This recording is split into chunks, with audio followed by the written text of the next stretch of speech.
Hello dear student. कल हमने Lamarck जो है लैमार्कवाद उसके बारे में पढ़ा था। उसके पक्ष में क्या क्या प्रमाण थे वो पढ़े थे। आज हम पढ़ेंगे लैमार्कवाद की आलोचना। लैमार्कवाद की आलोचना क्यों हुई, क्या कारण था। देखो, लैमार्कवाद जो है उसके दो सबसे प्रमुख सबसे बड़े आलोचक थे, एक तो विजमैन और एक क्यूवियर। इन दोनों ने लैमार्कवाद का खंडन किया, क्योंकि लैमार्कवाद क्या बोल के गया था कि कोई भी प्राणी जिन अंगों का उपयोग सबसे ज़्यादा करता है वो क्या होते हैं, विकसित होते हैं, और जिनका उपयोग वो नहीं करता है वो धीरे धीरे क्या हो जाते हैं, नष्ट हो जाते हैं। और जिन अंगों का उपयोग ज़्यादा करेगा वो विकसित होंगे और धीरे धीरे पीढ़ी दर पीढ़ी क्या होते जाते हैं, वंशानुगत होते जाते हैं। लेकिन जिन अंगों का उपयोग हम अधिक करते हैं वो अधिक विकसित होते हैं। इसका खंडन किया विजमैन और क्यूवियर ने।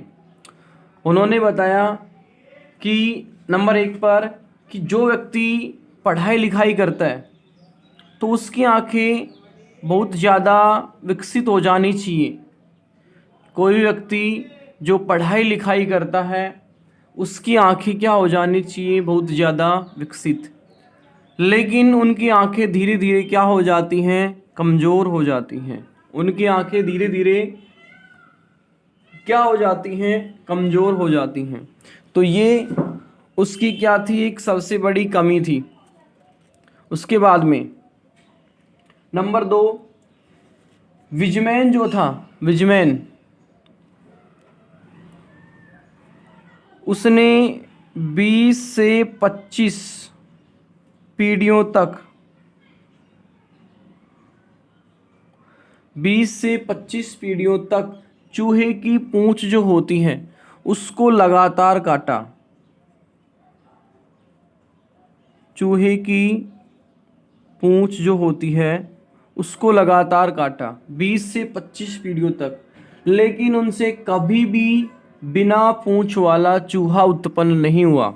लेकिन उनसे कभी भी बिना पूंछ वाला चूहा उत्पन्न नहीं हुआ। नंबर तीन में आता है कि चीन जो है, चीन में जो लड़की होती हैं, लड़कियों के पैर सुंदरता की निशानी माने जाते हैं। लड़कियों के पैर सुंदरता की निशानी माने जाते हैं। इसलिए चीन में जब लड़कियों का जन्म होता है तो जन्म होने के बाद उन्हें लोहे के जूते पहना दिए जाते हैं। लेकिन उन लड़कियों से कभी भी ऐसी लड़की उत्पन्न नहीं हुई जिसके पैर जन्म से ही छोटे थे। ठीक है। उसके बाद नंबर 4,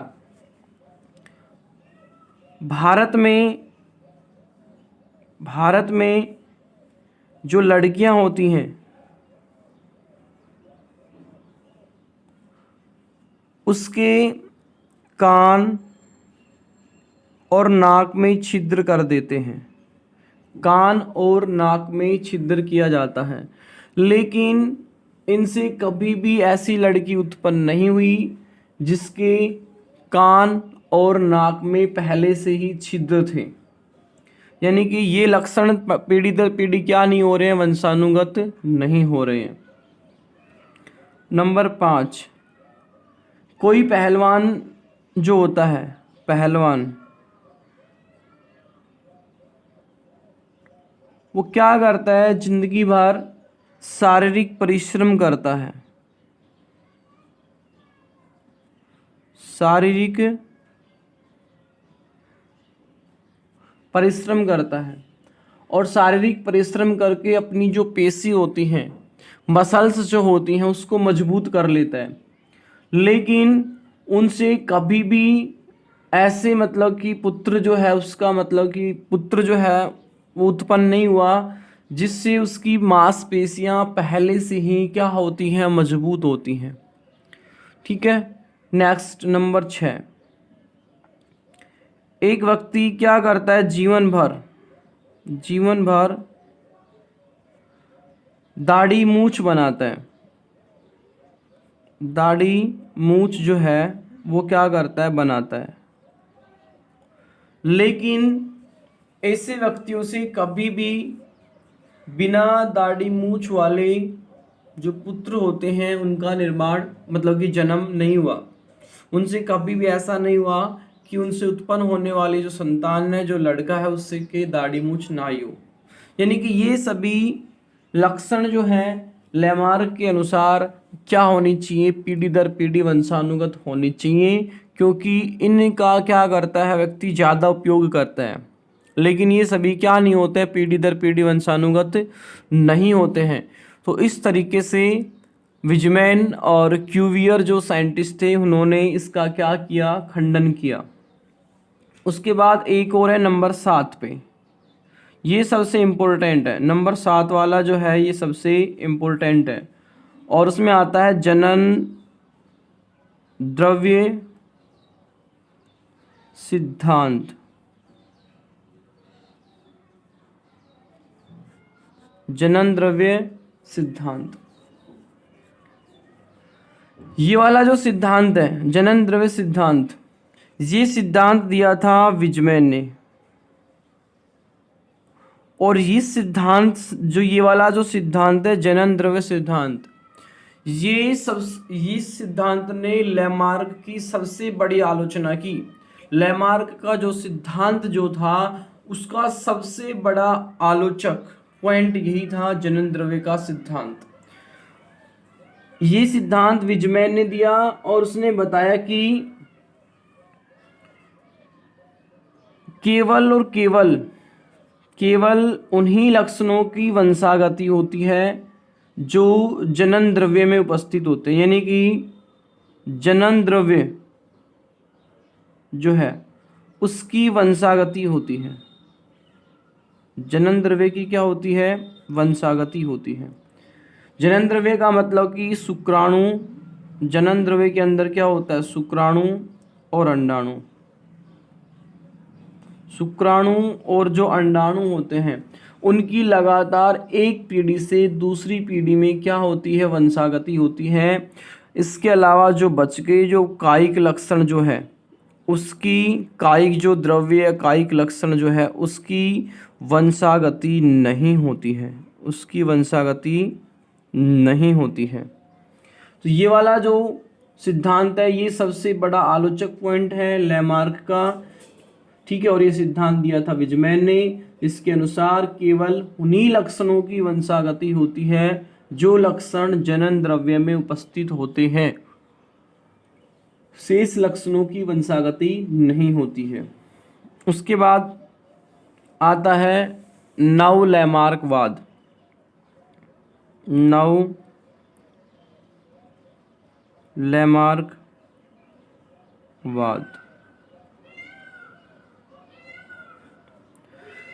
देखो नव लैमार्कवाद जो है ये दिया गया 20वीं शताब्दी में अनेक वैज्ञानिकों के द्वारा और उन्होंने बताया कि जो मतलब कि सभी जो उपार्जित लक्षण है ना उनकी वंशागति नहीं होती है, लेकिन कुछ लक्षण ऐसे होते हैं उपार्जित, उनकी मतलब कि उन लक्षणों की वंशागति होती है। मतलब कि कुछ % ये लैमार्कवाद भी ठीक था। इन्होंने मतलब कि इसका थोड़ा सा एक तरीके से उनका सहयोग किया और उन्होंने बताया कि कुछ सीमा तक लैमार्कवाद भी ठीक था। और वो लक्षण कौन कौन से हैं जो पीढ़ी दर पीढ़ी वंशानुगत होते हैं।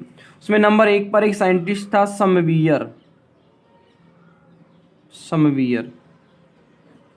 इस समवियर ने क्या किया, जो श्वेत चूहे होते हैं, श्वेत चूहे, उनको एक निश्चित तापमान पर रखा, उनको एक निश्चित तापमान पर रखा। जब उन्हें निश्चित तापमान पर रखा गया तो उनके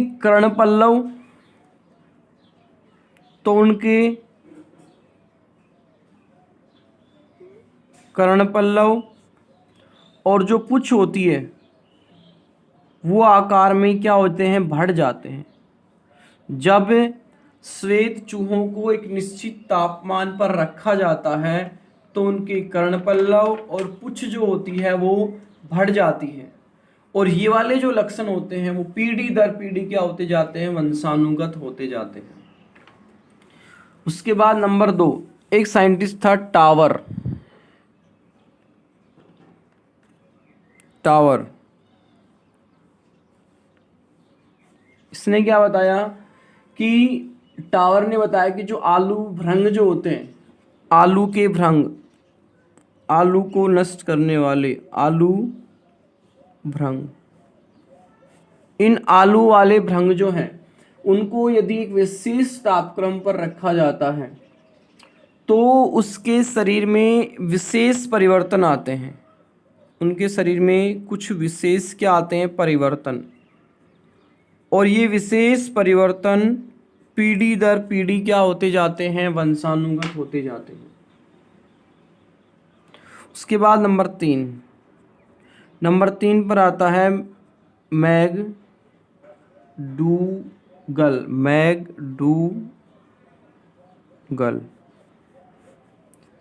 मैकडूगल ने क्या किया, मैकडूगल ने चूहों पर प्रयोग किया और उन्होंने चूहों को एक मतलब कि एक रास्ते पर जाने की ट्रेनिंग दी।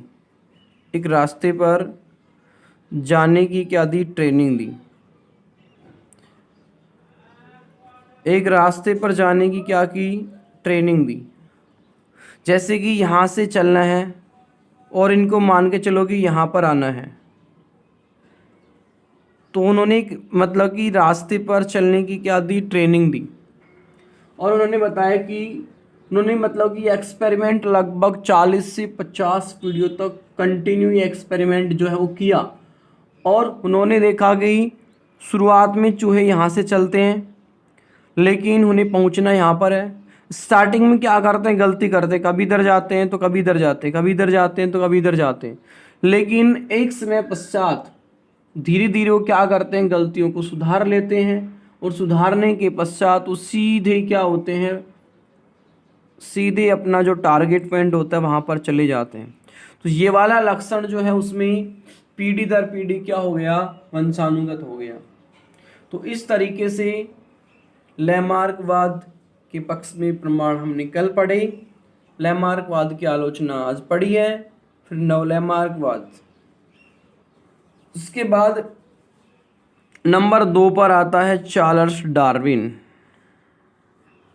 नंबर 2 पर आता है डार्विनवाद, चार्ल्स डार्विनवाद।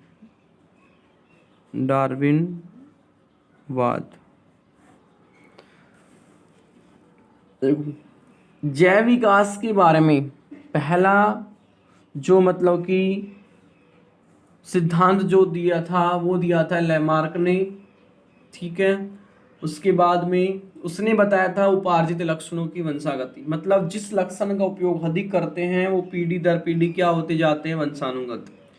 उसके बाद में जैव विकास के पक्ष में दूसरा सबसे बड़ा प्रमाण जो है, सिद्धांत जो है वो दिया था चार्ल्स डार्विन ने। और इसने दिया था नेचुरल सिलेक्शन, प्राकृतिक वर्ण का सिद्धांत। इसने दिया था प्राकृतिक वर्ण का सिद्धांत। जिस सिद्धांत का मतलब ये होता है कि कोई भी प्राणी अपने आप को प्रकृति के अनुसार ढाल लेता है तो वो क्या रहता है, मतलब कि वृद्धि करता है, ग्रोथ करता है, जीवित रहता है। और जो प्राणी अपने आप को प्रकृति के अनुसार नहीं ढाल पाता है वो धीरे धीरे क्या हो जाता है, मतलब कि ख़त्म हो जाता है, नष्ट हो जाता है। तो डार्विनवाद की हम बात करते हैं तो डार्विन जो है इसने जैव विकास के बारे में दूसरा सबसे बड़ा प्रयोग सिद्धांत जो है वो दिया था प्राकृतिक वर्ण का सिद्धांत। देखो चार्ल्स डार्विन ने HMS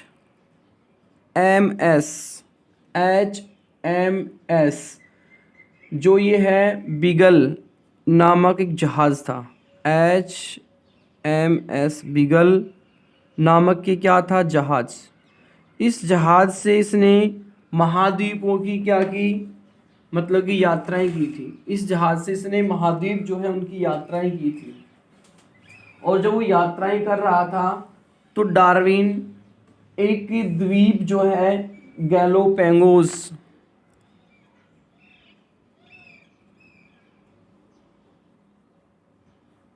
गैलोपैगोस द्वीप जो है उस पर चला गया, गैलोपैगोस द्वीप पर चला गया। तो उसने बताया कि जो गैलोपैगोस द्वीप जो है उसने वहाँ पर मतलब कि जो डार्विन के फिंच थे उनको देखा, और इस तरीके से डार्विन ने इस गैलोपैगोस द्वीप को उद्विकास की जीवित प्रयोगशाला कहा, उद्विकास की जीवित प्रयोगशाला कहा, उद्विकास की जीवित प्रयोगशाला। और डार्विन जो है, डार्विन ने, माल्थस एक साइंटिस्ट था, माल्थस और वालेस, दो साइंटिस्ट थे, माल्थस व वालेस। इनकी जो एक्सपेरिमेंट इन्होंने जो किए थे, उनके एक्सपेरिमेंट से काफ़ी मतलब कि प्रभावित हुआ, और प्रभावित होकर इसने अपने प्रयोग किए, और प्रयोग करने के बाद उसने अपने प्रयोग को जातियों की उत्पत्ति कैसे होती है, जातियों की उत्पत्ति नामक जो शीर्षक है उससे क्या किया, प्रकाशित किया।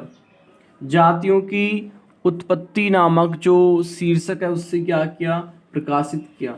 और प्रकाशित करने के बाद उसने इस जो पुस्तक जो है उसमें प्राकृतिक वर्ण के कारण, प्राकृतिक जो वर्ण है उसका कारण, यानी कि नई जातियों की उत्पत्ति कैसे होती है, नई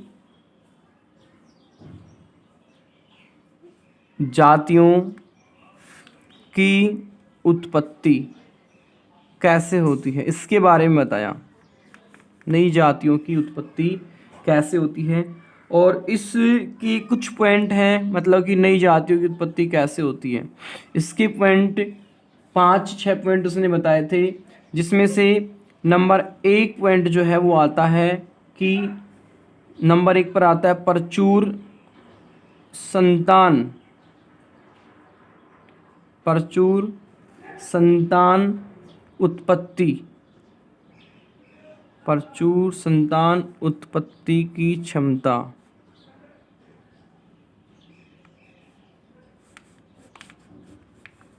प्रचुर संतान उत्पत्ति की क्षमता। डार्विन जो है उसके अनुसार जीवों में संतान उत्पन्न करने की क्षमता प्रचुर होती है। संतान उत्पन्न करने की जो क्षमता होती है वो प्रचुर मात्रा में पाई जाती है डार्विन के अनुसार।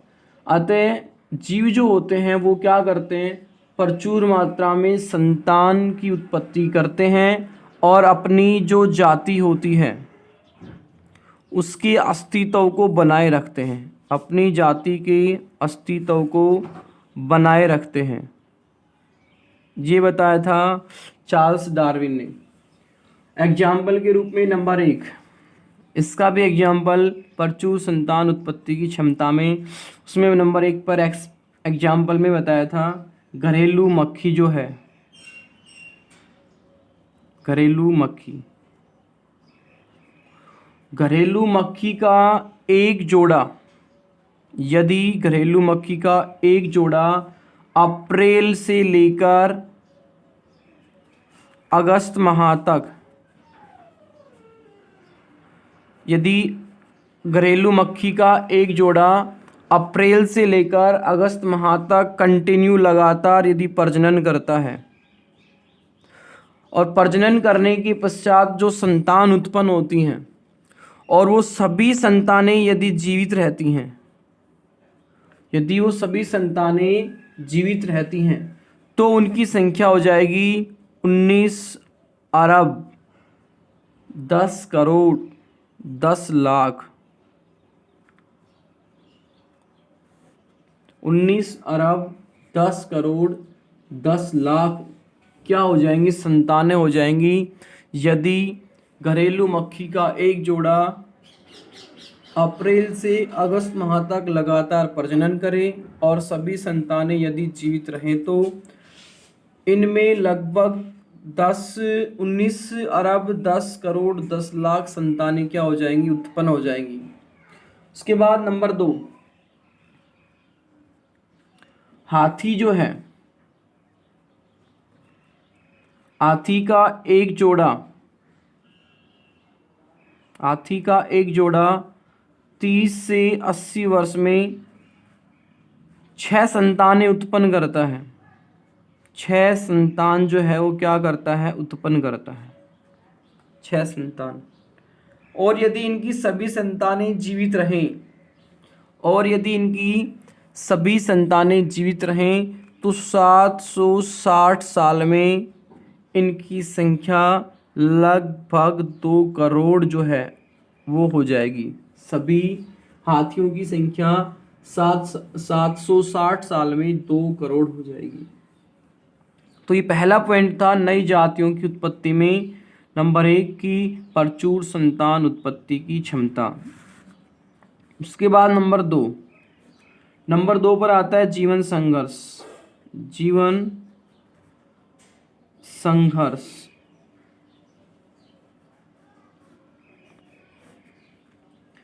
देखो जीव जो है, अभी हमने पहला पॉइंट पढ़ा कि जीव में प्रचुर संतान उत्पत्ति की क्षमता पाई जाती है, ठीक है। जीव जो है उसमें मतलब कि संतान को उत्पन्न करने की प्रचुर क्षमता है। इसके बावजूद भी पृथ्वी पर जीवों की संख्या लगभग स्थिर है। जीवों की संख्या लगभग क्या है, स्थिर है। उसका प्रमुख कारण ये है कि जितने भी जीव होते हैं उसमें भ्रूण अवस्था से लेकर उसकी जो प्राकृतिक जब मृत्यु होती है तब तक उसके जीवन में जिंदगी भर क्या चलता रहता है, जीवन संघर्ष चलता रहता है।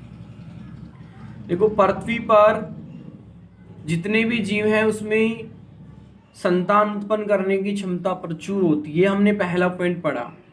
यदि संतान उत्पन्न करने की क्षमता प्रचुर है तो इस तरीके से जनसंख्या तो बहुत ज़्यादा हो जाएगी, लेकिन फिर भी पृथ्वी पर जीवों की संख्या जो है वो क्या है, लगभग स्थिर रहती है। उसका प्रमुख कारण ये है कि जीव जो होते हैं वो भ्रूण अवस्था से लेकर जिस दिन उसकी प्राकृतिक मृत्यु होती है तब तक लगातार क्या करते रहते हैं, संघर्ष करते रहते हैं। लगातार क्या करते रहते हैं, संघर्ष करते रहते हैं। और ये संघर्ष किसके लिए होता है, भोजन के लिए होता है,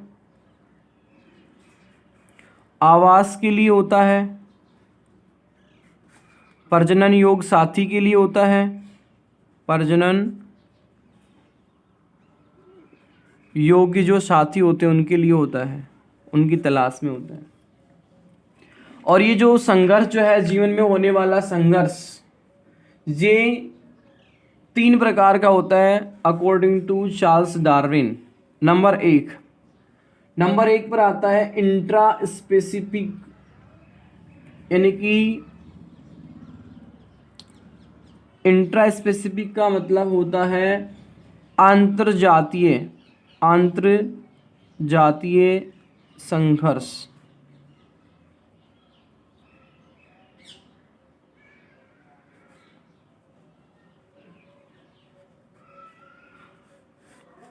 इंट्रा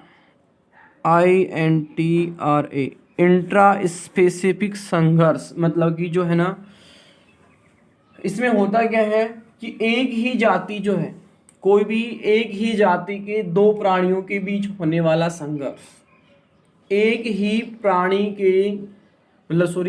जाति के 2 प्राणी, जैसे होमोसेपियंस हैं,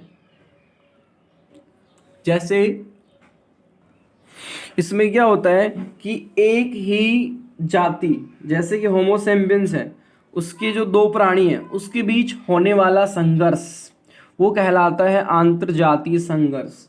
और आंतरजातीय संघर्ष हमेशा भोजन के लिए होता है, आवास के लिए होता है और प्रजनन योग्य साथी की तलाश के लिए होता है। उसके बाद नंबर 2,